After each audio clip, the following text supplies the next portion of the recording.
حضرت سلیمان علیہ السلام یو جزیره و د دریابونو په منځ کې هغې کې یو ظالم کافر بادشاه سلیمان علیہ السلام ته الوی پیریان د هغه تابع شیطانان یې تابع هلې ورته ووایي چې په دې جزیره کې یو کافر بادشاه دی او د بوتانو سجدې کوي او د چا رسی هم ورته نه کېږي ځکه لوی دریاب یې په منځ کې دی سلیمان علیہ السلام له خدای پاک باد تابع کړی و وصل سلیمان الریح غدوها شهر ورواحها شهر د سهار نه تر غرمې پورې به د باد د پاسه د یو میاشتې مزل کو د یو میاشت مزل به په نیمه ورځ کې کو او بیا د بلې میاشتې مزل به په باقي نیمه ورځ کې کو نو بس باد ته حکم وکړ دې جزیرې ته ومونږ رسئ د باد په ذریعه جزیرې ته سره د خپل لښکر ورسېد نو سلیمان علیہ السلام سره پیریان چې پیریان د چا تابع هغه ته جنګ څه ګران کار پیریان یې تابع انسانان ورسره جنگ یې ورسره وکړ اول هغه کافر بادشاه له دعوت ورکړ چې ته مسلمان شه که مسلمان شي غږ درته نه کړو دا خپله بادشاهي به دې برقراري زمونږ وزیر به بادشاهي عزت به درته میلاو شي وی نه زه خو د بوتانو عبادت نه پرېږدم وی تیار شه جنگ یې ورسره وکړ بادشاه یې مړ او د بادشاه وزیران هم پکې مړه شو علاقه حضرت سلیمان علیہ السلام فتح کړه د دې بادشاه یو لور وه مسلمانه شوه ما د خاندان یې مسلمانان شو چې مسلمانه شو په قید و بند کې دا قاعده ده چې کومه علاقه پته شي نو په قید و بند کې ونیولی شي دا لور یې ډېره غمجنه او ډېره ښایسته خوبصورته وه یاره وایي زه خو ما خو یو ارمان دی او دې قیدیانو کې بیا دی چې د بادشاه د کور کم قیدیان یې هغوی ځان لئ ځان له ځای وله ورکړي هم قیدیان جدی نو دا خو خاصه قیدنه وه وی زما یو تمنا ده که ستاسو دا سلیمان دا بادشاه ما سره نکاح کول غواړي مسلمان یم نو ما سره دې نکاح وکړي سلیمان علیہ السلام ته چال وی ډېره ښه خبره دغه جینۍ په نکاح واخیست مسلمان مخکې کافر او چې مسلمان چې خو مسلمان د مسلمان ورور مسلمانه ښځه د مسلمان دا به غمجنه وه ډېره زیاته فکرمنه به وه خدای پاک د سلیمان علیہ السلام په زړه کې ورسره مینه پیدا کړه هر وخت په دې جینۍ جاړل سلیمان علیہ السلام ورته په څه جاړی وی داسې وکړه چې زما د پلار د زمانې کم نوکرانو او کمې وینځې او زمونږ خدمت به یې وکړه او ما له راوله ډېره ښه ده خو اسانه خبره د دې د پلار پته ورکړې چې څومره وینځې وې او غلامان او نوکران مې وله راوست دا به د خدمت کي به څه نور څه بیا به هم غمجنه چې سلیمان علیہ السلام به راغی دی به جړل ولې جاړئ وی ما ته خپل پلار را یادېږي ګوره ښځې پلار د کافر او جهنم خشاک او ته مسلمان یې د خدای شکر نه ادا کې شکر وباسه د کفر نه خدای بچ کړی او الله مسلمانه کړی او بیا د خدای پیغمبر یم زما نکاح له خدای راوستی او مخکې د پوټېنۍ بادشاهي وه د پلار اوس خو په ټوله دنیا دې بادشاهي ده سلیمان علیہ السلام د الله نه سوال کړی رب هب لي ملکا لا ينبغي لاحد من بعدي الله داسې بادشاهي راکړي چې زما نه پس تر قیامته پورې د بل چا ني نو په اوچو او په شنو باندې او په دریابونو او په انسانانو او پیریانو یو شان په ټوله دنیا حکومت د ټول هغه سړي په نکاح کې چې د هغه په ټوله دنیا حکومت ستا په ټوله دنیا حکومت دی اسې پلار پسې جاړئ تا غمجنه وی ته ما خوشحاله سلیمان علیہ السلام ته وی او وی ښځه ما په خوشحالۍ نو د ما خوشحالي په یو څیز کېږي چې د پیریانو ته ووایه چې د ما د پلار یو بوت ما د جوړ کړو دې کوټه کې راته ولګې دغه زمانه کې بوتان جوړول جیز و عبادت یې منه او تصویرونه جوړول جیز و خلکو به ځان له تصویرونه جوړو عبادت منه قرآن شریف کې الله فرمایي وی دې پیریانو یعملون له ما یشاء من محاريب وتماثيل وجفان كالجواب وقدور الراسيات اعملوا آل داود شکرا وکثیرا من عبادی الشکور غټ غټ حوضونه به ولا جوړول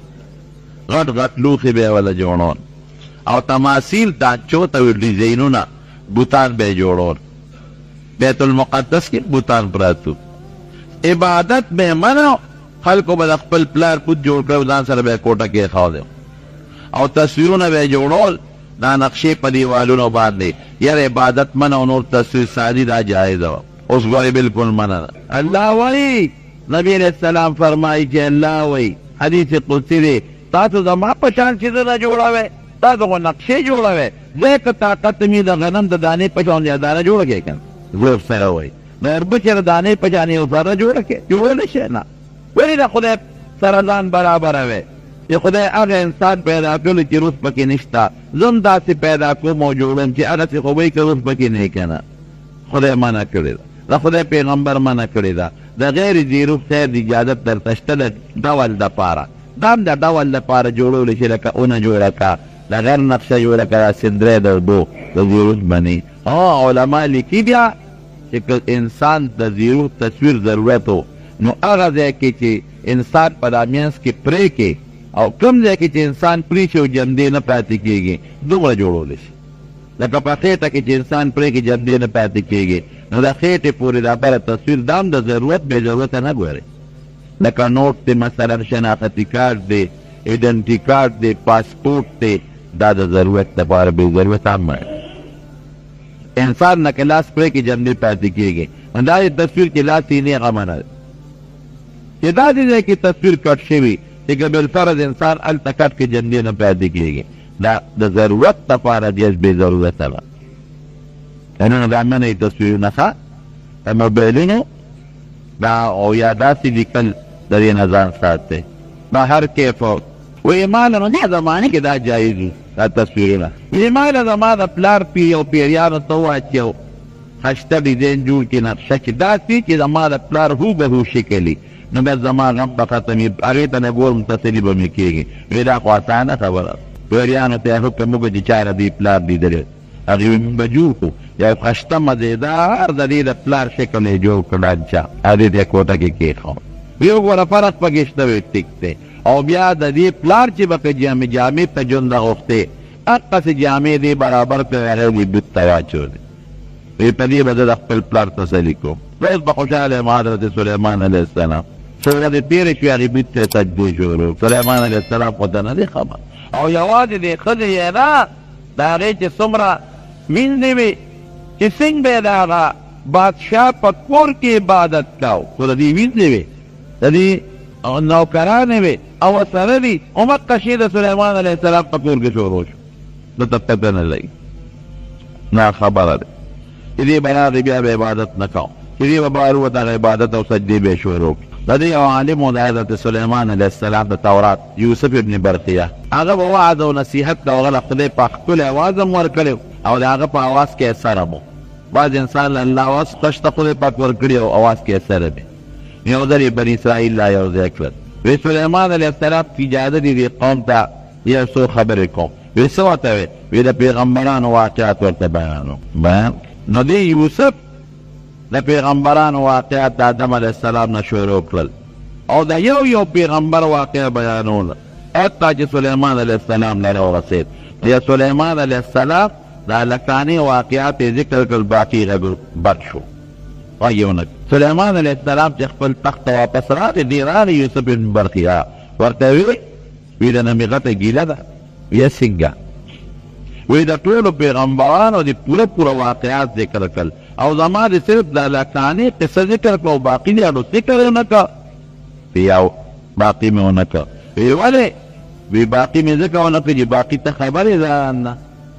وی نه زه خو نه یم خبر. وی ستا کور کې د بوت عبادت کېږي، د غیر الله د خدای نه ما سوا د بوتانو عبادت کېږي. دا شرک عبادت به صرف د یو الله کوو او که چا د الله سره په عبادت کې بل څوک ملګری کړل دې ته شرک وی کفر دی. دا ډېر لوی جرم دی او عظیمه ګناه ده. په دې پوه شو؟ وی ښه 40 ورځې دا کار شوی 40 دی. کور ته یې منډې کړې او هغه بیبي یې راونیوله. تحقیق چې وشو خبره یې رښتیا وه. هغه بوت یې مات کړه، ټوټې یې کړه. هغې بیبي له هم سزا ورکړه، هغې نورو له هم سزا ورکړه. سلیمان علیه السلام پوه شو چې دا خو زما په کور کې لوی جرم شوی دی، ما له هر کله چې الله به دا سزا راکوي. د دې یو ګوته هغې کې الله ډېر لوی کمالات یې ښودي او داسې کمالات وي چې دا پیریان او دا ارڅ او دا شیطانان د هغې ګوتې د وجې نه حساب وي. او په هغې د پاسه ابن عباس رضی الله عنه لیکلی دی، وی په هغه ګوتې د پاسه دا الفاظ لیکلی شوي وو: اللهم احیني سعیدا وامتني شهیدا. خدایه ماله د نیکبختیا ژوند راکړي، ژوند چې مې نیکبخت دی، او خدایه مرګ د شهیدانو راکړي. دې په ګوته لیکلی اللهم احیني سعیدا، د سعادت او د نیکبختیا چې د نیکبخت یم داسې ژوند راکړي. خدای دې مونږ هم داسې ژوند راکړي. او بیا لیکي ورپسې وامتني شهیدا، چې خدای مرد شهادت راکړي. دا به یې ګوتې ته کتل هر وخت. نو چې دې به کله غسلخانې ته ته الله نو به ګوره اللهم چې غسلخانې ته به کله ته نا ګوته به وویسته. دا یاد ساتئ ورونو، دا ګوتې د سرو زرو د سپینو زرو جوړول دا ګورې منه دي ښه. سړو دپاره هره قسمه ګوته منه ده، که د سرو یو که د سپینو یو که د کاڼو. د سرو زرو استعمال خو ډېر خطرناک دی. د قیامت په ورځ دا ګوتې چې چا جوړې کړي نو خدای پاک به د ده په ګوتو کې دقسې زنځیرونه واچوي، د جهنم زنځیرونه به یې راکاږي به. البته د سپینو زرو د درې نیمو ماسو پورې اجازت شته، د سپینو زرو ګوته د درې نیمو ماسو پورې، د هغې نه زیاته نه. هغه علما وایي د سپینو زرو ګوته د درې نیمو ماسو هغه چاله اجازت دی چې څوک پرې پاسه مهر جوړ کړي، ځکه حضور پاک مې د پاسه مهر جوړ کړی. او که چا داسې ګوته اچولي په هغې د الله نوم یې نو دی به غسلخانې ته استنجا دی ته نه داخلوي. وایي چې به اودسمات یې ته دا ګوته به بیبي له ورکړه، چې راوبوت بیا به یې ونه ورکړه. یو ځل غسلخانې ته لاړ، دا ګوته یې بیبي له ورکړه. یو سرکشه شیطان راغی د سلیمان علیه السلام په شکل، ویي ته یې ګوته راکړه، او د سلیمان علیه السلام په شکل ګوته یې ورکړه. شیطان لاړ په تخت شاهي کېناست، شکل د سلیمان علیه السلام، او ګوته ورسره راغی کې خو کمالات بادشاهي یې شروع کړه، ټول خلک یې تابع دی. سلیمان علیه السلام چې د غسلخانې نه راووت، بیبي ته یې ګوته راکړه، وایي ګوته مې در نه کړه څه؟ وایي کله؟ وایي اوس ته راغلې ته راغلې او ګوته دې وغوښته او ما درکړه، دوباره یې غواړې؟ ته پوه شو پوه شو چې کیس خو بل شان شوی دی، او ما ته زما هغه سزا جوړ کېدو والا ده چې باروت حکومت رواز دی، چې تخت شاهي راورغې بل سړی د په شاک ناست دی، چاته یې ځان ور مخکې که زه سلیمان یم لیونی که روغې سلیمان خو هغه دی چې ناست دی. بې شو پته لاره ونیوم او الله به مې څه انتظام کوي. لار د دریاب غاړې ده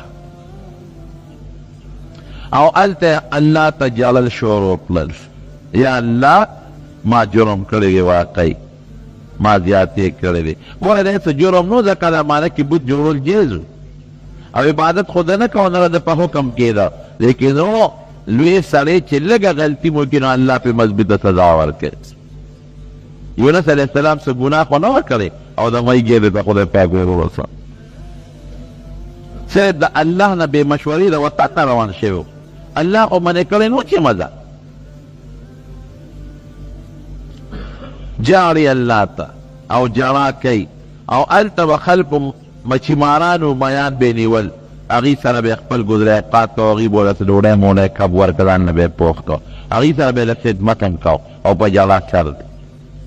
بیا خو حکومت خو چلیږي، خو چې کم نیکان علما بزرګان دي هغې بل شان شی محسوسوي، هغې دا خو هغسې حکومت نه دی لکه څنګه چې مخکې حکومت و. سړی هغه سړی د سلیمان علیه السلام، هغې خو جرمونه دی، پیریان هغسې تابع دي، کار هغسې نه د ګناه اډرونه چالېږي، مخکې د نیکۍ د ګناه اډر چلېږي، دا وکې دا وکې دا وکې. بیبیانې پوهې وې، بیبیانې خو پوه شو چې شی بل چا وړی دی، اوس خو مداخلت هم نه کېږي. بیا هغې خپل میټنګ د علماو عالمانو راوغوښت، وی تاسو څه محسوسوئ؟ ټول وی بلکل محسوسوو. وی څه محسوسوئ؟ وی موږ دا هغه حکومت نه محسوسوو کوم چې څو ورځې مخکې و. یا خو سلیمان علیه السلام دماغ خراب شوي دي، یو وخت دی خو څه فرق پکې راغلی دی، او یا څه مسله را څه چلتې دی.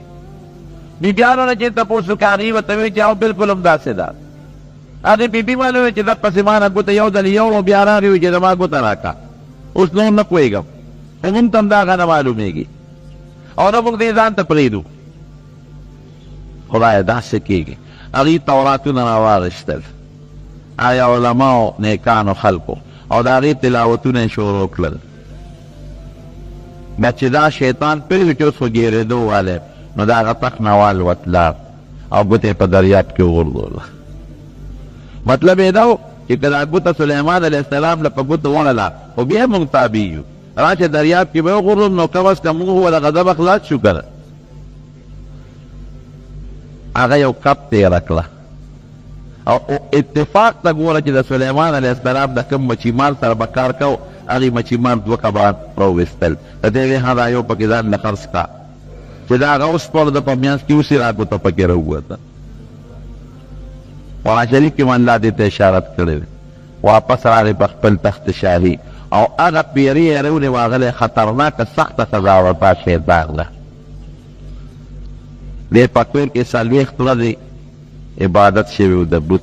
دا په کومه ورځ چې حضرت سلیمان علیه السلام ته دوباره بادشاهي میلاو شو دا د عاشورې ورځ وه. لوی لوی بادشاهان حضرت سلیمان علیه السلام چې داسې بادشاهي وه چې په مخ د ځمکه داسې بادشاهي د چا هم نه ده راغلې. څنګه بادشاهي یې وه؟ رب العالمین قرآن شریف کې فرمایي دا الله نه یو درخواست کړی دی، رب اغفر لی، الله ما وبخه. لومبی سوال خدا کوي، رب اغفر لی وهب لی ملکا لا ينبغي لاحد من بعدی انک انت الوهاب. خدای ما وبخه او داسې بادشاهي راکا چې تر قیامت پورې د بل چا سره مناسب نی، تر قیامت پورې داسې بادشاهي د بل چا را نشي، داسې راله راکا انک انت الوهاب. او خدای دا کار ته کولی شي، داسې بادشاهي ما ته را بخلی شي، را کولی شي راله. هغه دعای قبوله شو. نبی کریم صلی الله علیه وسلم فرمایي وی هغه دعای قبوله ده. وی یو ځل مونځ مې کاو نو یو شیطان دی هغه ما ته اوړي راوړي د مانځه نه مخکې یو شغله راوړله او ما د اور شغله مخې ته غورځئ. وی ور ټوپ مې کړی په یو کلک مې راونیو، پیرې دی پیرې کلک مې راونیوه. وی ما وی چې د جومات د ستن پورې تړم چې دا مدینې دا ماشومان ور باندې لوبې کوي. خو زما د رور د سلیمان علیه السلام دعا مې را یاده شوه چې رب هب لی ملکا لا ينبغي لاحد من بعدی انک انت الوهاب. خدای داسې بادشاهي راکړي چې د بل چا ني. د هغه په پیریانو حکومت و. نو که ما دینې وه نو په دې پیري زمام یو حکومت راته، د هغه دعا کې لږ نقصان راته. نو فرددته خاصعا مې زر وکشه چخې شه په مخه دې ته. نو داسې بادشاهي خدای ورکړې وه چې د هغې په شان بادشاهي د بل چا نه وه. پیریان تابع دي. قرآن شریف کې الله فرمایي زه نه ویم، هوا تابع ده. قرآن شریف کې الله فرمایي ولسلیمان الریح غدوها شهر ورواحها شهر. د سحر نه تر غرمې پورې به د تخت د یو میاشت مزل کو، او بیا د غرمې نه پس تر مازدیګره پورې د تخت به د یو میاشت مزل کو. او تفسیر ابن کثیر لیکلی دی، حافظ ابن کثیر، تختم عجیبه شاهی تختو، یو قالین به په د پاسه پروتو او څومره کرسۍ به پې پرتې وې، 6 لکه کرسۍ به پې پرتې وې. ستا په جس کې 350-400 کرسۍ لګېدلې. او چې دا غټ 2 منزله جدي نو زیات نه زیات 450-500 کرسۍ دي شي. او بیا څومره بلا ده، 6 لکه کرسۍ به لګېدلې وې په دې قالین د پاسه، په دې تخت د پاسه.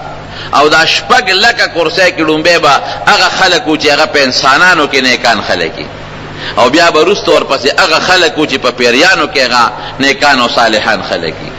لوی شاهي دربار دی او په هغې کې دا تخت لګېدلی دی او مرغۍ پې د پاسه ابن کثیر لیکلی دی، د پاسه پې مرغۍ او دا وزر رقوي او د پاسه دی چې په دې باندې لکه د چترۍ سوري وي. او هوا تابع ده. رب العالمین قرآن شریف کی فرمائی زینویم هوا تابع ده. نو هوا یخم تابع ده چې کله ضرورت راځي نو یخ هوا لګي، او ګرمم تابع ده چې کله ضرورت راځي نو ګرمه هوا لګي. دا تخت به اوچت شي. مونږ خلک چې جهاز کې اوچت شي نو شیشه کې یو خوا ګورو سیل کو هلکه څه منظر دی، او شیشه کې بل خوا ګورو چې وګورو چې دا دریاب دی او که دا غرونه دي. او د سلیمان علیه السلام یو خوا بل خوا کتل نو چې به کله تخت په هوا شو نو سر به یې ښکته کو، د رب العالمین شکریه به ادا کول. خدای ستا شکر دی الله، دا دومره هوا دی راله تابع کړې ده. او دا به روان شو. قرآن شریف کې الله فرمایي رخاء حیث اصاب، چې ما ولا باد تابع کړو خو داسې لکه دا اوسب دا هوا برپا وي، کله طوفان راشي، کله زول راشي او طوفان راشي نو جز غرق کی، جز غلبیږي را غلبیږي. بعضې وخت کې هغه کپتان د جز اعلان وکړي چې موسم خراب دی، او خراب موسم کې جز تلیم نشي. او قرآن شریف کې الله فرمایي رخاء، دا باد داسې تابع و چې د باد کې لقلق نو، طوفان پکې نو، هغه ګوله پکې نه وه چې تابېږي او نه د خراب موسم څه احتمال پکې ورخوا چې کم خوا به ته او کم ځای ته به نیت و نو باد د ده تابع و ښه اطمینان سره به یې هغه ځای ته رسو. اوس دا خلک وایي که نه وی دا باد پخوا به خلک اوس خو هغه شی ختم شو. اوس هم چې دا هوایي جز بره خیږي نو دا هوا په زور باندې خیږي، د هوا په زور دی روان دی بره. هلکه دا خو بره یخني ده او کله ګرمي ده او دا تخ به څنګه پاواته. دا د سلیمان علیه السلام معجزه ده. دا به نه وی چې لکه اوس جس څنګه دي داسې به ته نه، جس په اسبابو روان دی او معجزه کې اسباب نه د پیغمبر د ګوتو نه اوبه بیږي نو هغه څه نلکه خو دلته نه لګېدلې چې اوبه ترې روانې دي او نه شاته نه کوي شته. د الله طاقت معجزه د پیغمبر دپاره د رب العالمین یو طاقت دی بس. د الله د طاقت مقابله څوک نه شي کولی. دا لوی تخ به په هوا تابع شوه. حیوانات تابع دي ټول، حیوانات ورسره خبرې کوي. خبرې قرآن شریف کې الله وایي زه نه ویم په لاره روان دی او په لښکر دی ورسره په ځمکه روان دی. دې وخت کې لوی لښکر دی او د دنیا فوج دی. یو میږی د سوړې نه بار راوتې ده، د میږو مشره مور چې ده هغه د خپلو میږو ته اعلان کوي یا ایها النمل ادخلوا مساکنکم.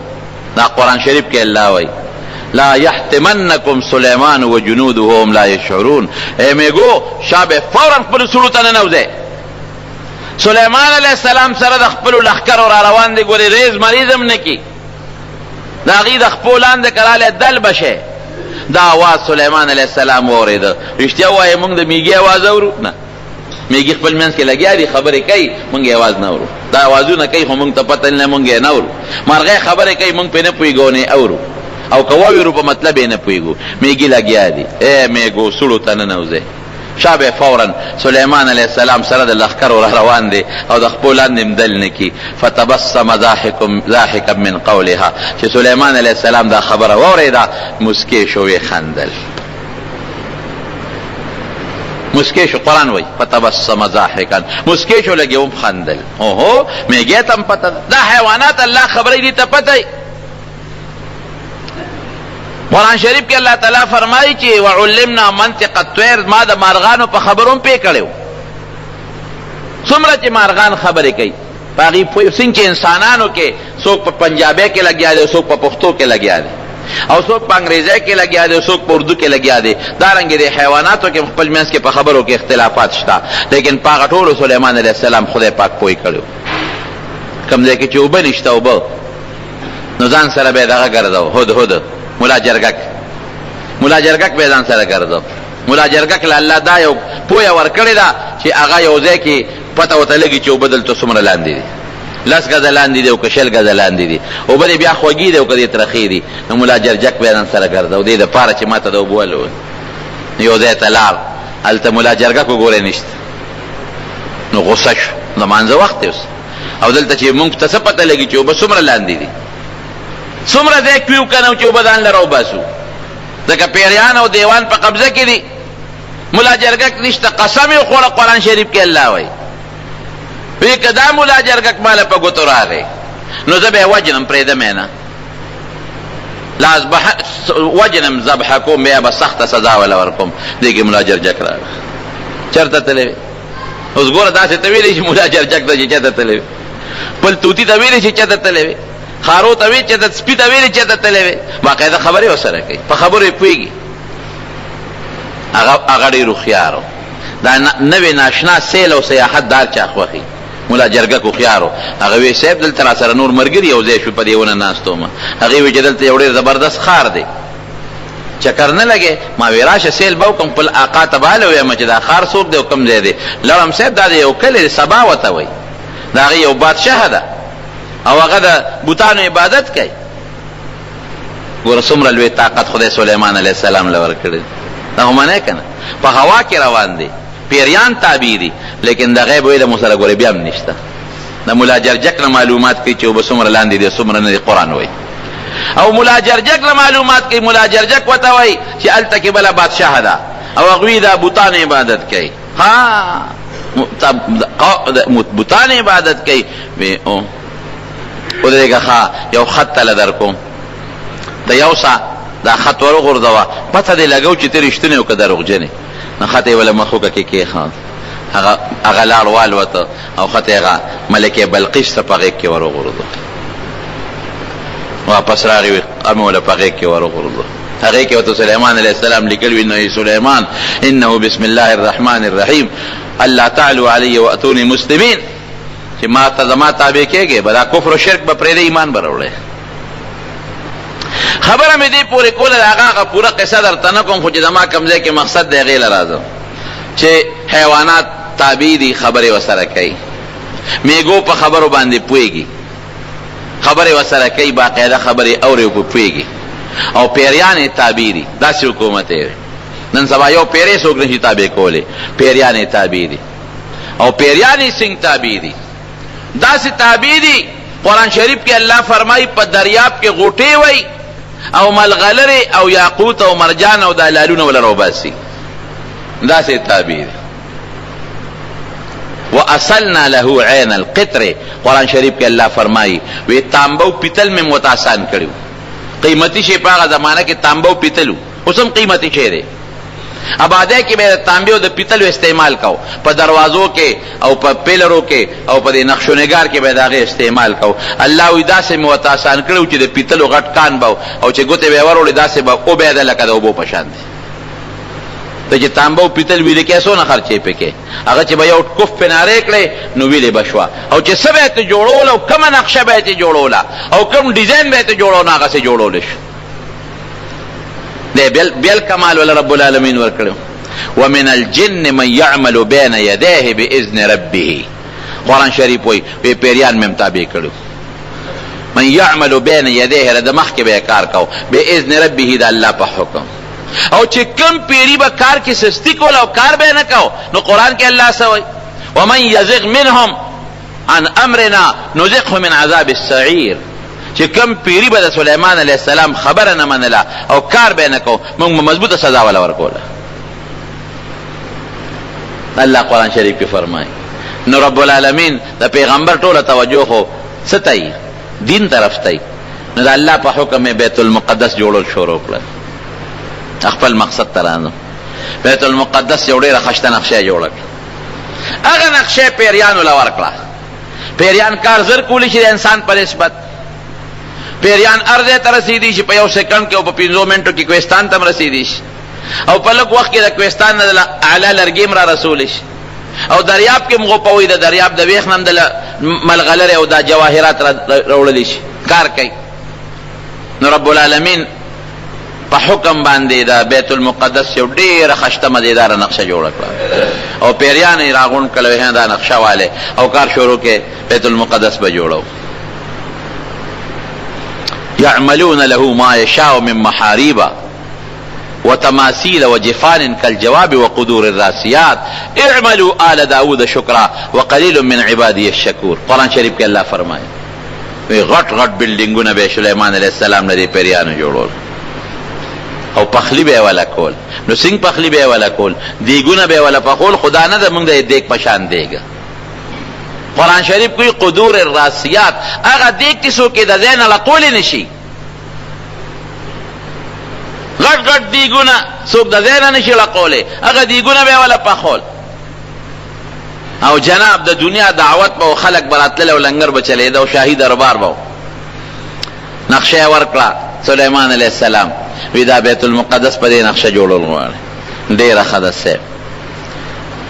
او دته رب العالمین حکم وکړه چې ته یو کوټې ته ننوځه، دوی له نقشه ورکړه، دوی به خپل کار کوي، او ته یو کوټې ته ننوځه او زما د عبادت د اعتکاف نیت وکړه، هېڅوک به تاله نه راځي، ستا د رزق د ډوډۍ انتظام به زموي.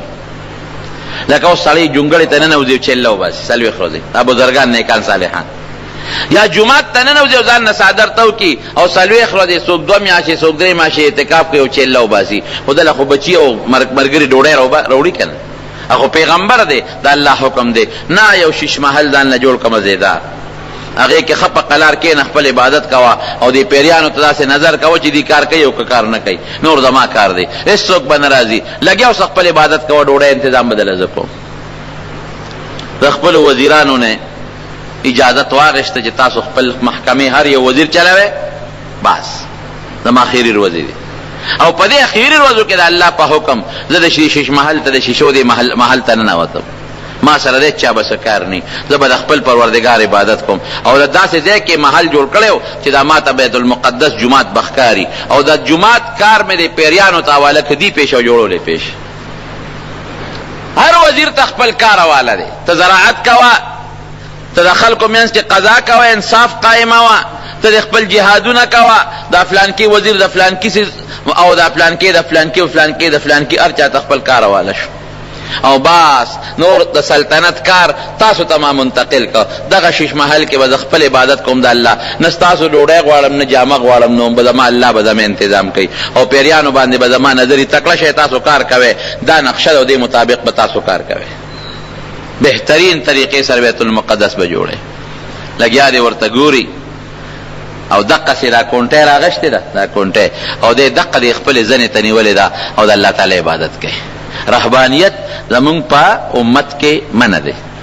مونږ خلق به عبادت هم کوو او خپل بیبي سره تعلقات به هم ساتو او خپلو بچو له به رزق هم ګټو او خپل غم خادي به هم کوو او د جمع منزله به هم راځو. زمونږ په شریعت کې دا رهبانیت منع دی. هغې دپاره دا جایز و په هغه زمانه کې چې که ته یو کال له شپږو میاشتو لمځان له شوې او هېچا سره تعلقات نه، نو تاله جایز دی. لګیا دی هغه خپل عبادت رهبانیت کې اکونټه راغشتې ده، دقه ځنې ته یې نیولې ده او دې پیریانو ته دقسې نیغ نیغ ګوري او د خدای ذکر وسکار کوي. او پیریان لګیا یې دلادل کار کوي. څوک لګیا دي خښتې راوړي، دغه راوړي، تیږې راوړي، څوک ټیلونه راوباسي هغې باندې کار کوي، او څوک تانبه او پیتل راوړي او په هغې کې لګیا دي کار کوي. یو ورځ نه دوه ورځې نه په کلونو لګیا دی او خدمت کوي. او هغه نقشه چې سلیمان علیه السلام ورکړې ده هغه انجینرانو په مخ کې لګیا دي، خپل کار روان دی. او داسې ده ته ګوري چې سلیمان علیه السلام مونږ ته خیال دی که نه دی، بل وایي او لکه هغه دی مونږ ته نیغ نیغ ګوري، ښه ګوره ډبل کار کوه. چې کم پیری با خوا دې خوا کول، نورو پیریانو ته به یې اوچتې کې او په دې دریاب کې له غوټۍ ورکوي. ومن یزغ منهم عن امرنا نذقه من عذاب السعیر، قرآن شریف کې الله تعالی فرمایي. هغې کې ځان له لکه څنګه چې دا ډوټو کې خلک وي په یو مشر دی، د هغه مشران د پاسه نور مشران دي، د هغې مشران د پاسه نور مشران دي، ډبل کار کوي. هغه افسران به تلل د پیریانو داسې به کتل، هلکه ګورې تکړه کار کوي، ښه سلیمان هم نیغ دې خوا مونږ ته ګوري. هغه سره الله څه چل کړی و، د هغه نه خدای سیستې وه، دې ته یې ډډه والې ده او روح ته رب العالمین لر کړی. ساتې وتې ده خو د پیغمبر وجود دا خوره نه خوري، دا قانون دی. نبی کریم صلی الله علیه وسلم او فرمایل چې تاسو راځئ په ما سلام اچوئ، ستاسو سلام به زه اورم. صحابه ورته وی د الله رسوله ستا وجود خو به خوري شوي، نو ته به څنګه زمونږ سلام اورې؟ وی ان الله حرم علی الارض ان تاکل اجساد الانبیاء، وی الله په ځمکه دا حرامه کړې ده چې د پیغمبر وجود دی وخوري. ځمکه به د پیغمبر وجود نه خوري، بلکې یو روایت کې داسې دي چې الانبیاء احیاء یرزقون فی قبورهم، پیغمبران په خپلو قبرونو کې جمدي دي، رب العالمین رزق او روزي ورکوي. نبی کریم صلی الله علیه وسلم چې معراج ته تکله نو وی فرمایل وی تلم وی موسی علیه السلام می ولید، حضرت موسی علیه السلام وی یصلی فی قبره، په خپل قبر کې لګیا دی او خپل منځ کوي،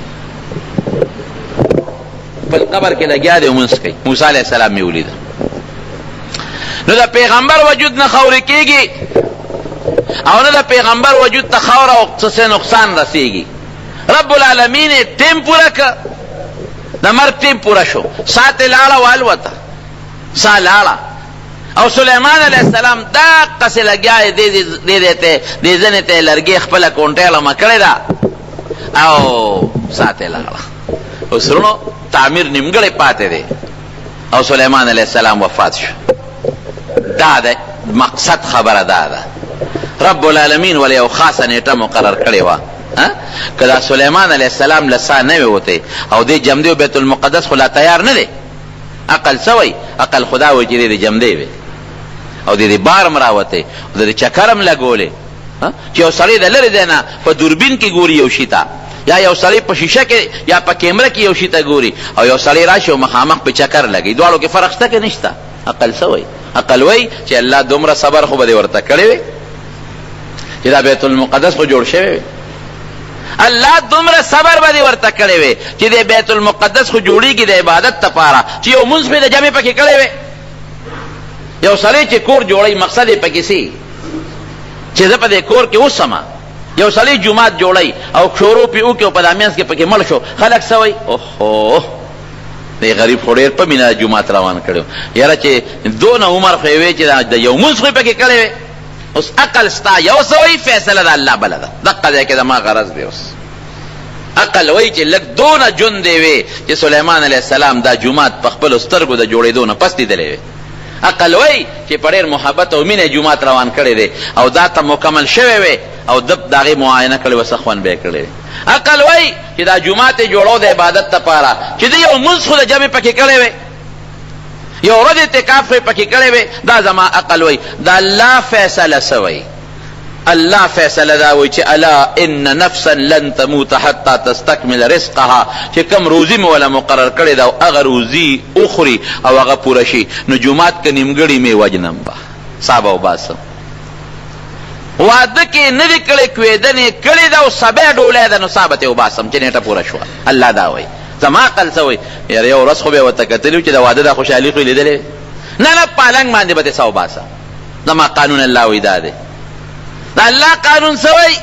بچو له روان دی، لاس کې میوه نیولې ده چې دا بچو له وړم. زما عقل خو دا وایي چې ډېره خواري کړې ده او ډېر په مینه کې روان دی چې کور ته ورسي او دا امونه خو یې د بچو سره یو ځای خوړلی وي.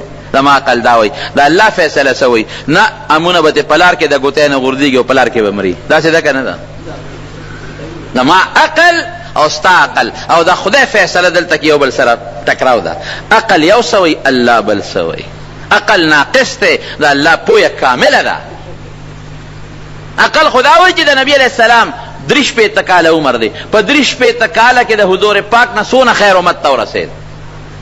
وایه که نه؟ عقل خدا وایي چې 63 کاله نه او 63,000 کاله عمر وي، نو خیر به نور څونه رسېدلی. عقل وایي زه ویم افسوس زما به څه عمري، زما خو زیات نه زیات چې ډېر عمر هم شي نو 80 دي شي او یا دي شي اتیا دي چې 100 دي شي. زه وایم چې زما دا عمر د نبي علیه السلام مبارک وي، نو امت ته به خیر ډېر رسېدلی. داسې به تم وي، داسې به بله م وي، داسې به بله م وي. داسې ده که نه ده؟ عقل زما دا وایي. خدای څه وایي؟ الله وایي نه بس 63 سال عمر مې وله فیصله کړې ده، دومره به ډېر راته نږدې دی، ډېر مې نیازبین دی، ډېر مې خوښ دی، ستاسو نه مې ډېر خوښ دی، مخلوق نه مې ډېر خوښ دی، مخلوق مې د هغه د مخه راوستلي دنیا ته او هغه سره مې ډېره زیاته مینه ده او د ګناهګارو سفارش به م پې کوم. ستاسو نه ما ته نږدې د پیغمبرانو سردار دی. خپل عقل دې مه چلوه، خو زما فیصله دا ده چې عمر به 63 کالې په دنیا کې زیات بني. دا د عبرت خبرې دي زما ورونو. نو عقل وایي چې سلیمان علیه السلام خو دا جومات لږ لیدی وي که نه چې جوړ شوی دی او یو مونځ خو یې پکې کړی وي که نه د جوړېدو نه پس او لږه غوندې ناست دی پکې کړی وي که نه. عقل دا وایي. رب العالمین څه وایي؟ نه زما فیصله دا ده چې ثابت یې وباسم. دقسې تکیه والې ده، دا کونټۍ دې ځنې تاړمه کړې ده او پیریان هغې نیغ نیغ ګوري ورته، هغې پې نه دي په دې باندې چې د ساه وتې ده. که ورته دا پته لګېدلې وي چې سلیمان علیه السلام خو وفات دی، پیریانو بیا څوک کار اخیستی شي، هر څه به یې په نیمه کې پرېښو تښتېدلی به. پیریان خو زورور خلک دي، اور نه پیدا دي. غوسه خو یې دومره ده چې څوک ټینګېدی ورته نه شي. غوسناک قوم دی.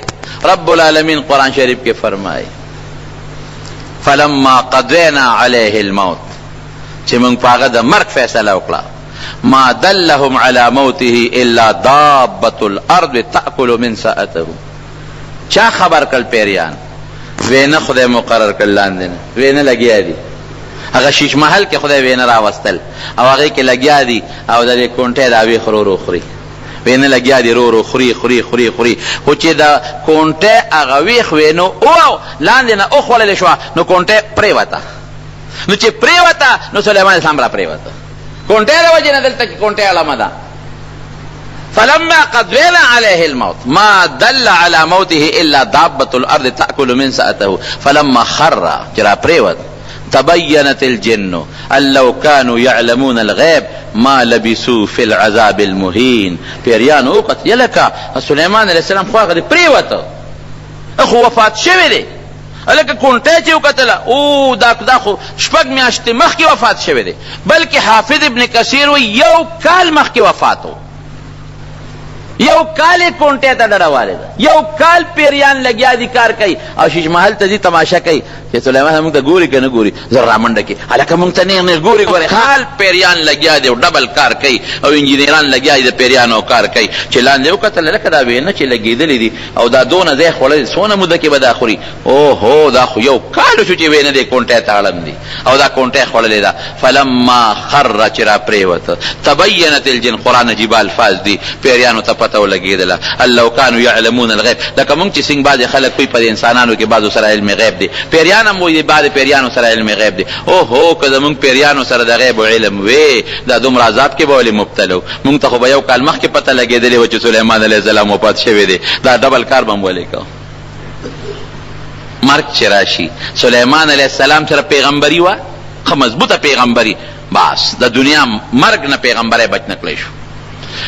داسې سلطنت و چې داسې سلطنت قرآن وایي د بل چانه تیر شوی دی او نه به راشي، هغې سلطنت بند نه کړی شو. پیریانو باندې تسلط دی بادشاهي ده، پیریان تابع دي، دیوان تابع دي. د بلقیس تخت ولا رب ته سترګې کې راوړي، د بلقیس تخت چې کله راوړه که نه وی څوک به راوړي. قرآن شریف کې الله تعالی فرمایي یو پیری وی وی صاحب زه به یې راوړم، څونه ساعت کې به یې راوړې؟ قبل ان تقوم من مقامک، دومره ساعت کې به یې راوړم چې ته له ځمکې نه پاسې، دومره ساعت کې به راوړم چې ته له ځمکې نه پاسې. ابل څه وی؟ وقال الذي عنده علم من الكتاب انا اتيك به قبل ان يرتد اليك طرفك، وی ته به څومره ساعت کې راوړې؟ وی زه به دومره ساعت کې راوړم چې سترګه ته څومره رپې، سترګې رپ کېدله را رسو.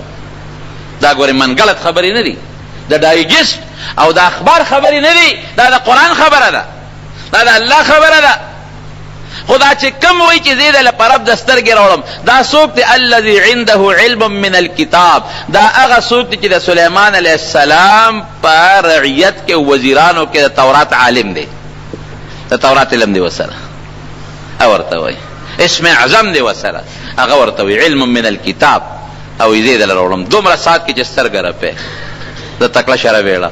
په رب د سترګې کې د بلقیس تختم یو شاهي تختو، یو بهترین تختو، پر رب د سترګې کې راوړو په میدان کې ورته کېښود او د الله شکر یې ادا کړه.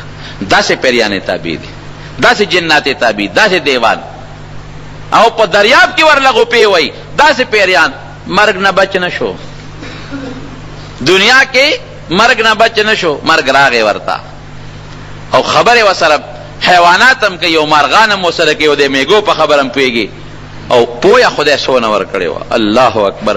بخاری شریف کې حدیث دی، نبی کریم صلی الله علیه وسلم فرمایي وی دوه ښځې وې، د یوې ښځې بچې شرمه خو تخته و، د یو هم زوی دی او د بل هم زوی دی.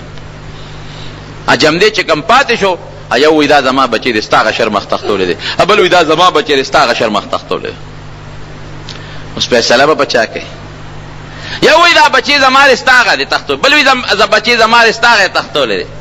لاړل حضرت داود علیه السلام له، سلیمان علیه السلام پلارو، هغه له ورغی، بچې د مشرې سره و چې کومه پکې مشره ده، هغې وی دا بچې زما دی، د دې هغه شرمخ تختولی دی. هغې بلې ته وی تا سره څه ثبوت ګواه شته؟ هغې سره نه ثبوت و نه سره ګواه. نو هغه داود علیه السلام فیصله مشرې له ورکړه چې بار راووتل سلیمان علیه السلام ورته وی څه چل دی؟ وی دقه چل شوی دی. وی بابا مې څه فیصله وکړه؟ وی دې مشرې له بچې ورکړه.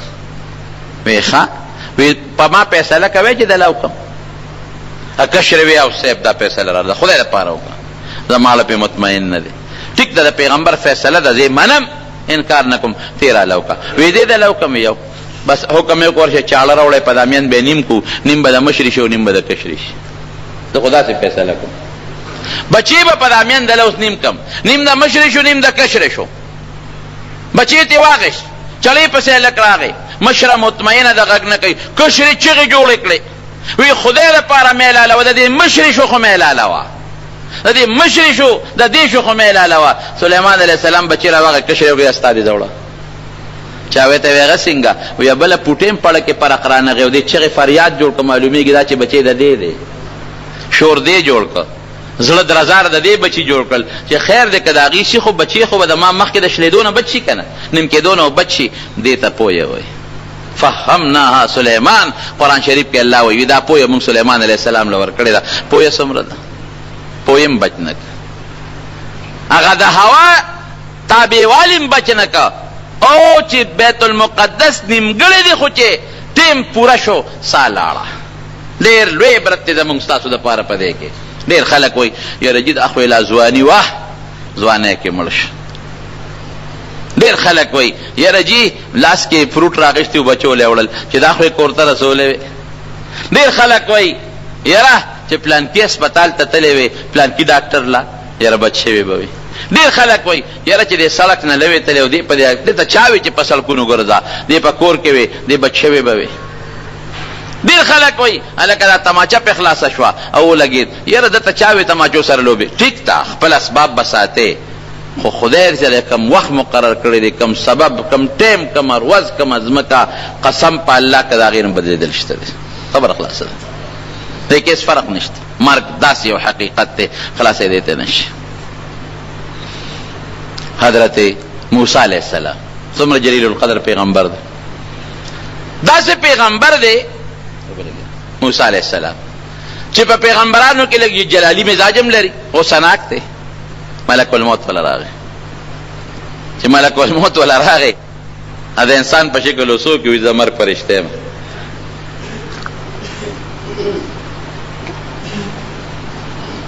خیر دی څنګه رالی ستا ټیم پوره دی ساده نه وباس. اوس موسی علیه السلام ته دا خبره کوي ټیم پوره دی ساده خمانه سا وباسې چې څپېړه اوچته کړه په دا مخ یې ووو. بخاري شریف کې حدیث دی ګورئ چې په دا مخ یې ووو سترګې یې تړنده کړه. هغه له خو خدای پیغمبر خو عجیبه زور یې دوه کسو منځ کې جوړه نه کوله. یو بني اسرائیلي او یو یې د خپل د فرعون د قوم نه دواړه سره نښتې دي. فرعون والا ظلم کوي په هغه بني اسرائیلي باندې د موسی علیه السلام په قوم یې ودی ظلم مه کوه. ولې ظلم کوې جاتې ورسره مه کوه. ستا پکې څه کار دی نه زما پکې کار شته که نه. ته ولې ظلم کوې په ده باندې. د هغه دونه غټ ګېډې وړی شي چې تی ورته په سره د پلار به یې مه وړي. خو د فرعون د قوم نه و هغه ته خو ځان ډېر لوی ښکارېده او دا بني اسرائیل دوی ته داسې ښکارېدل لکه دا چوړیان غوندې چې دي خدمتونه به یې پې کول. ستا پکې څه کار دی زما پکې کار دی که نه. ته ظلم کوې په ده باندې ښځه چې ظلم پې کوم دا د پلار به هم دا پنډ وړي. هلکه سمشه ګوره نه یاره تا پکې څه دي. موسی علیه السلام ورغی خو چې څنګه فوکزهو یو سوک یې ورکړه ذوالقندار ته یې ورسو. یو سوک سره پرېوته او ساتې ووته. دا خو د پیغمبر سوک دی. اوهو دا څه وشو ما خو ورته عقل ښه ادب مې ورته ښه نه مې ورپسې توره راغېشتې نه مې ورپسې غشې راغېشتې نه چاړه ادب مې ورته ښه سوک مې ورکړه په سوک به ما وې دې پېښې خو پکې مړ شو. او سار له بیا روان دی په دې لارو کې ګرځي. موسی علیه السلام چکر لګوي هغه سړی لګیا دی بل چا سره یې جګړه ده چې بل چا سره جګړه ده هغه سړی په ده ظلم کوي. د فورا موسی علیه السلام ته آواز کوي ای راشه که نه هغه پرون را باندې هغه سړي ظلم کو او نن را باندې دی ظلم کوي. او موسی علیه السلام وایي خبره ظالم بچی خبره ښکاره کوې دا څه کوې. بل پوه شو ښه دا پرونې ده والې دی په سوکه او وجلی دی بس هغه ته یې خوا کړی وایي خدای ته وګوره موسی علیه السلام زما توبه ده دا څه کوې ما له لاس راونړې پرون دی یو وجلی اوس ما وجلی.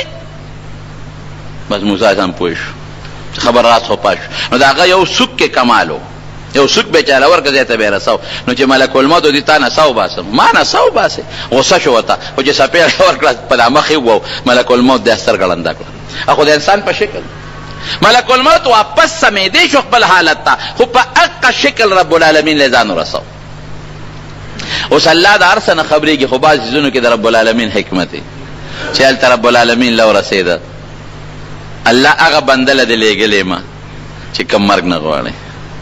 دا د ما دې حال ته وګوره وایي ښه داسې وکړه ورشه او دې موسی علیه السلام ته ووایه چې مرګ دې نه دی خوښ نو زه د یو غوی په شا لاس کېده او ستا د لاس لاندې چې څومره ویښته رالل د یو ویښته په عوض کې به یو کال عمر در کوم. خو دې وخت کې موسی علیه السلام لږ سوچ کړی غصه سړه شوې وه. ملک الموت واپس راغی ویل الله راولېږلم چې ستا مرګ نه دی خوښ د یو غوی په شا لاس کېده د لاس لاندې چې څومره ویښته دې رالل د یو ویښته په عوض کې به یو کال عمر در کوم. وی بیا به سي وی بیا مرګ نه خلاصې غوښته دی لاره بله نشته بې د مرګ نه اخرت یقیني دی جنت دوزخ یقیني دي هغې له به خامخا ځي نیک به جنت ته ځي بد به دوزخ ته ځي بې د مرګ نه بله لاره نشته. اوس پېښور ته دی نو 6 لارې دي په یو به دی په بله به لاړ شي نو بله به پرېږدي په بله به لاړ شي. اخرت ته جنت دوزخ ته د مرګ د لارې نه بغیر بله لار شته دی نه. وی ښه بیا مرګ دی وی بس دا اوسنی وی ټیک دی دا مې قبول دی نشي خلاصېدی د مرګ یو عالم خوب ولید وی خوب وینم چې یو زمری را پسې لګېدلی دی زه ترې مخکې یم او دا زمری را پسې دی زه منډه وام او زمری را پسې دی وی ځنګل ته لاړم وی ځنګل ته چې ورسېدم یو اونه وه ما هغه اونې ته ټوپ کړې اوچت شوم دا زمری راغی او د اونې د یوې ښکې راته ودرېد وی لږ غوندې خو مطمئن شوم چې دا لکه زمری خو اونې ته نشي راختې دی زه په دا اونه کې به ناست یم دا زمری به ستړي شي اخر به روان شي خو هغه نه ځي وی خوب اوس خوب کې خو سړی سوچ بل شانتی وي وی مې چې دا به تر کومې په اونه کې ناست یم یو غټ خرام و د اونې وی په هغې رو مې ځان اوتوخو او د هغې خرام سر له مې ځان ورسو په دې سوچ چې د خرام نه به ټوپ کړمه نو چې زمری تر څو رارسېدي خو د تنې سره ولاړ دی نو زه به ترې تښتېدلی خوب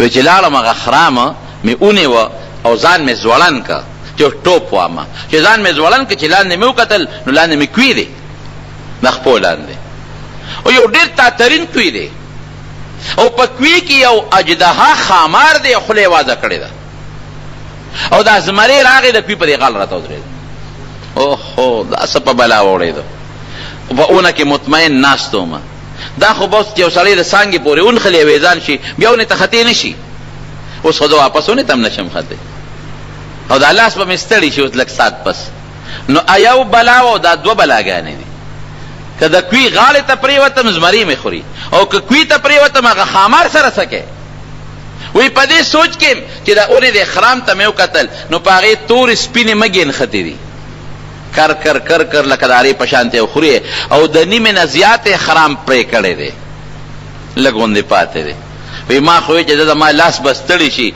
نو به غورځېږم دا خو که ځان ډېر هم ټینګم خو دا لږ غوندې ځای خرام پاتې دی باقي خو د سپینو او د تورو مږ وراله پرې کړی دی دا به شي په دې هیبت کې راویښ شو چې راویښ شو خپل استاد له لاړ وی صاحب داسې خطرناک د هیبت خوب مې لیدلی دی وی دا خو تا ته رب العالمین د خپلې زندګۍ او د ژوند ټوله نقشه وښوله دا څنګه وی دا کم خرام پورې چې تا وی ځان دی دا ستا ژوند دی ژوند دا زندګي ده او دا کمې تورې سپینې مږې چې ته ولیدې چې دا خرام پرې کوي دا سپینې مږې ورځې دي او دا تورې مږې شپې دي دا شپې ورځې لګیا دي ستا د ژوند خرام پرې کوي رښتیا ووایه څوک د 50 کالو دی نو 50 کاله یې والا خرام پرې کړی دی څونه به پاتې ډېر لوی خرام د ژوند زمونږ ورې کټ شوی دی که چېرته عمر میاشي نو یو معمولي توتن کې پاتې دی که عمرم یو ورځي یو پوټې غوندې پاتې دی که عمرم یو کالي لږ پاتې دی که عمرم 10 کالی نو 580 تېر شوي دي اندازې ته ګوره څونه خرام پاتې دی معمولي غوندې پاتې دی دا تورې سپینې مږې دا ورځې شپې دي او ستا د ژوند دا خرام چې دی لګیا دی کټ کوي د دې د نیمې نه زیات والی دی او دا کوي چې د خپو لاندې دا قبر دی او دا په کوي کې چې کم اجدها خامار دی دا مرګ دی مرګ دا به خامخا ټک در کوي بچ کېدی ته نشي نه د دې خرام نه بل خوا تلی شي دا به کټ کېږي او د کوي له به ځې او د کوي په غاړه چې دا کم در پسې لګېدلی زمری دی دا ملک الموت دی دا ملک الموت دی دا ملک الموت تی پریدي نه دا د خلاصېدی نه شي دقې قبر له به ځې او په قبر کې چې دا کم خامار دی دا مرګ به دله خامخا ټک در کوي دا حقیقت دی د دنیا په دې ژوند موږ څومره فخر کوو موږ وایو دقه ژوند زموږ زندګي ده اخرت ير مرګ بالکل ير دي زمون وی چې کله رب العالمین نبی کریم صلی الله علیه وسلم فرمایي چې دا انسانان الله پاک د حضرت آدم علیه السلام د شانه پیدا کړل دا دونه واړه واړه پوټي پوټي نو مخامخ یې ورته ودرول چې مخامخ یې ورته ودرولو نو دی کې الله تعالی نمونه او نخ پیدا کړی وي چې دا مالدار دی دا غریب دی دا روغ دی او دا شل دی او دا ښکلی دی او دا بدرنګ دی دا نخې نښانې وي پکې نو حضرت آدم علیه السلام په هغه نښو نښانو د خپل اولاد وپېژنده د الله نه یې تپوس وکړو وی الله دا څوک دی وی دا زما ستا بچي دی وی الله دا فرقونه دی پکې ولې پیدا کړي دي هلا سویت بین عبادک دا یو شان ولې نه پیدا کول چې ټول خشته وي ټول روغ وي په صحت برابر وي او ټول مزیدار وي. دا فرق دی ولې کړی دی؟ رب العالمین او فرمایل دا دې دپاره چې دې زما د نعمت شکریا ادا کړي. دا چې کوم په یوه سترګه ړوند دی دی به د دواړو سترګو ړوند ته ګوري نو زما شکر به ادا کړي. دا چې کوم په لاسو شل دی دی به دې ته ګوري چې د خپې خو مې روغې دي که نه، په سترګو خو روغ یم که نه. دا چې کوم په سترګو ړوند دی ابوی د لاسونه خپې خو مې روغ دي، شل خو نه یم چې په فوټپاتونو توخېږم که نه. کم بدرنګ دی دی بوی د یاره که بدرنګ یم او د امریکې او د برطانیې والا په شان سور سپین نیم خو شکر دی هغوی سره ایمان نشته، ماله خو خدای ایمان را کړی دی که هر چا کې خدای پاک داسې یو خاص نعمت ایښودی دی چې دی د ځان نه لاندې ته وګوري به د خدای شکریا ادا کړي، او که ځان نه لاندې ته نه ګوري بره ته ګوري د خدای شکر نه شي ادا کول. نو وی په دې کې بعضې بچیو د آدم علیه السلام چې د هغې د تندو نه ډېرې تیزې رڼاګانې تلې، نو ده د الله نه تپوس وکړه، الله وی دا پکې څوک دی؟ وی دا ستا په اولاد کې پیغمبران دي. وی د یو کس د تندي نه ډېره غټه رڼا تله. نو آدم علیه السلام وفرمایل چې الله عرض وکړو چې دا پکې څوک دی چې د تندي نه ډېره تیزه رڼا ځي؟ وی هذا ابنک داود، دا ستا یو نوسیر داود بی نوم علیه السلام. د سجدې ډېرې کړي دي او الله ته جړاګانې زیاتې کړي. الله عمر دی ولا څونه مقرر کړی دی؟ 80 کاله. نو آدم علیه السلام ته الله دا ښودلی و چې ستا به 1000 کاله عمر وي، چې د دې ته وکتل چې زما 1000 کاله دي او د ده خو 80 کاله دي، 1080 دا خو ډېر کم دی. وی الله دا عمر ول لږ زیات کړه. وی نه، ما هر چا له خپل مقرر عمر لیکلی دی، هغې کې نه یو سیکنډ مخکې والی کیدی شي نه رستو والی کیدی شي. وی ښه الله که زه وله د خپل عمر نه لږ غوندې ورکړم؟ وی انت وذاکه، دا ستا ورده خبره ده، خو ګورې ستا به کمیږي. عمرونه ما ته لکه یو سړی 1000 روپۍ چاله ورکړي چې دا په دې 10 تقسیم کا، نو که یو له سلسل ورکوي نو هم ټیک ده، که یو له 200 ورکړي نو بل له به کمې ورکوي. هغه روپۍ نه زیاتېږي، د یو به زیات شي د بل به کمیږي. نو که ته دله ورکوې ورکه، خو ګورې ستا به کمیږي. وی ښه الله زما د عمر نه وله 40 ورکه، 40 وله ما ورکه. دا ولې 40 ورکه او 40 خو ډېر شی دی. د آدم علیه السلام جنت کې او جنت کې عمر لا شمېرلی کېږي نه، دا زمانه دلته په دنیا کې شروع کېږي. هغه ته خو 1000 کاله چې دا خو ډېر لوی شی دی. وی چې آدم علیه السلام کله دنیا ته راغی دا خپل عمر به شمېره، نو چې 40 کم 1000 پاتې شي نو ملک الموت وله راغی. ملک الموت ورته وایي ستا ټیم پوره دی. آدم علیه السلام ورته وایي سوچ وکړه. نو وایي زه خو الله راولېږلم ستا وخت پوره دی. وایي 40 کاله مې پاتې دي، ما ته الله 1000 ویلي دي او اعده دې شمېرم، 40 پاتې دي. وی ولې تا خپل نوسی داود علیه السلام نه دي ورکړی؟ وی نه، نه مې دي ورکړی. دروغ یې نه دي ویلې. په قرآن کې حدیث کې نبی علیه السلام وایي نسیه و جحده، یېرو نو ځکه انکار وکړو. لکه د هغې عالم مثال داسې دی لکه سړی چې خوب وویني، چا ته خوب یاد وي چا نه یېري، یېري نو انکار یې وکړو. نو بچو یې هم یېره راځي او د خبرو نه انکار کوي. یو سیکنډ ورته صبر ونه شو، مکه 40 کم 1000 باندې ته سالانه. ګوره ټیم پوره دی بس. نو چې هغه مخلوق پیدا که دویمه خبره پکې وره، نو فرشتو الله نه تپوس وکړو. الله وی دا چې د دنیا کې بیا دا څوک دي؟ وی دا د آدم علیه السلام اولاد دی، دا به دنیا کې پیدا کېږي. وی دا به هم دونه واړه واړه وي؟ نه نه، دا خو به غټ غټ وي، دا خو به ډېر شی وي.